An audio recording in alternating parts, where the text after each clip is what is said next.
याद करते हम उसको मदद करना चाहिए। और हमारा परमेश्वर, लोग उस पर विश्वास नहीं करते, तो बोलता था कि मैं परमेश्वर का पुत्र हूँ। लोग विश्वास नहीं करते, जितने भी इस्राएली थे, जितने भी लोग फरीसी थे ना, विश्वास नहीं करते थे।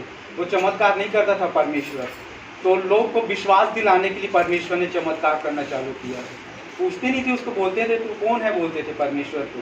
तभी परमेश्वर ने चमत्कार करना चालू किया। परमेश्वर हमारा वो कोई उसके राजगद्दी के लिए नहीं आया था। वो परमेश्वर हमारा परमेश्वर इतना महान और इतना दयालु है कि वो निस्वार्थ इस संसार में आया, और उसके जैसे हम कभी नहीं बन सकते हैं। जो हमारा परमेश्वर है ना, हम कभी चाह कर भी ना हम उसके जैसे हम नहीं बन सकते हैं, क्योंकि हमारा परमेश्वर इतना दयालु है कि लोग उसको ना जहाँ भी जाते थे इतना गलत नज़र से देखते थे। परमेश्वर क्या है, उसके मुंह से ना, उसके शरीर से लेकर हर एकदम सामर्थ्य निकलता था, और जो भी वो वचन बोलते थे लोगों को ना ऐसे लगता था जैसे कि मेरे को मार रहा है। परमेश्वर हमारा क्या है ना, जो खराई प्रचार करता है ना, आज के विषय में अगर कोई दास खराई प्रचार करेगा तो जितने लोग बैठ रहे हैं ना उतने लोग नहीं बैठ पाएंगे, क्योंकि खराई प्रचार अभी सहन नहीं कर पाएंगे लोग। तो मैं बता रहा हूँ, जहाँ हमारा परमेश्वर जाता था, वो परमेश्वर हमारा ऐसा नहीं है कि कोई मुझे कुछ दे दे तो मैं उसके लिए अच्छा करूं, ऐसा वो नहीं। तो एकदम खराई प्रचार करता था परमेश्वर। उस महान पिता के बारे में बताता था कि वो हमसे कितना प्रेम करता है।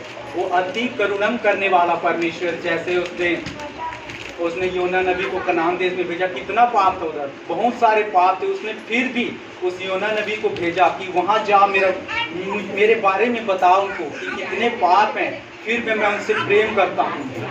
तो योना नबी क्या है, वो तरसीस को चला गया, वो उसके बात को नहीं माना।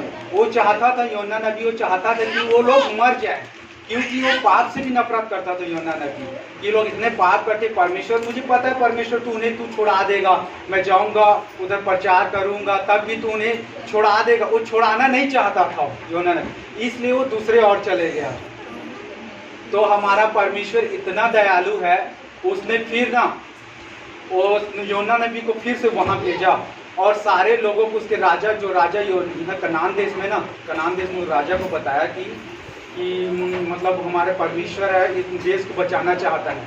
तो उसने क्या किया, उसने अपना जो राजा का जो वस्त्र होता है ना, उसने उतार दिया, और सारे जितने भी प्रजा, उनकी जितने भी गाय बैल पशु हैं, सबको भूखा रखा, उसने उपवास रखा, और उसने उपवास रखकर प्रार्थना किया, अर्जी विनती की परमेश्वर से।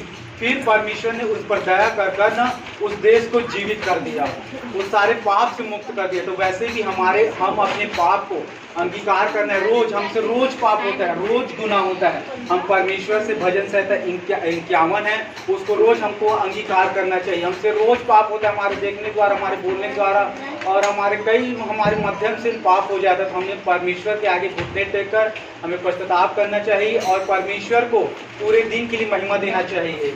तो मैं परमेश्वर का धन्यवाद करता हूँ कि थोड़ी सी मुझे जो भी अगुवाई को मैं आपके सामने बोल दिया, और मुझमें कोई लायकत नहीं है, परमेश्वर मुझे कोई वो नहीं है। तो मैं आपका सबका धन्यवाद करता हूँ, परमेश्वर को भी धन्यवाद करता हूँ।